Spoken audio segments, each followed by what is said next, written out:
ఓం నమ శివాయ. శివసహస్రనామ స్తోత్ర పారాయణలో భాగంగా ఈరోజు 14వ స్తోత్రం. శృవహస్తః సురూపచ్చ తేజస్తేజస్కరో నిధిః ఉష్ణీషి చ సువక్త్రచ్చ ఉద్దగ్రో వినతస్తథా. 14వ శ్లోకం యొక్క అర్థం తెలుసుకుందాం. శృవహస్తః యజ్ఞాల్లో ఉపయోగించే శృవం అనే పాత్రను పట్టుకున్నవాడు. సురూపః అద్భుతమైన సుందర రూపం కలవాడు. తేజః తేజస్కరః తేజస్సుతో నిండినటువంటి వాడు మరియు ఇతరులకు తేజస్సునిచ్చేటువంటి వాడు. నిధిః సర్వశక్తుల మూలస్తంభం, ధన సంపదల నిలయం. ఉష్ణీషి తలపై పాగ తలకట్టును ధరించినటువంటి వాడు. సువక్త్రః సుందరమైన ముఖవర్ణం కలవాడు.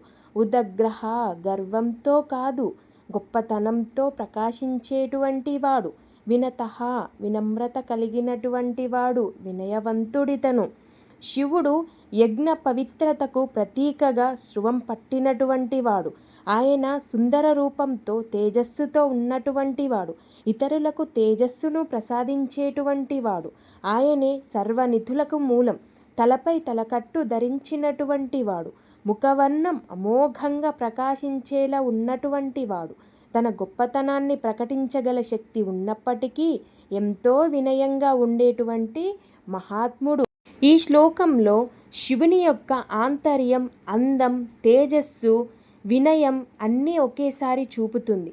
శక్తి ఉన్నవాడు అయినా వినమ్రతతో ఉన్నవాడే శివుడు అన్న సందేశాన్ని ఇవ్వబడింది. మీకు ఈ వీడియో నచ్చినట్లయితే దయచేసి లైక్ చేయండి, మీ మిత్రులకు షేర్ చేయండి. ఇంకా ఇలాంటివి మరిన్ని ఆధ్యాత్మిక వీడియోల కోసం నా యొక్క ఛానల్ని సబ్స్క్రైబ్ చేయండి.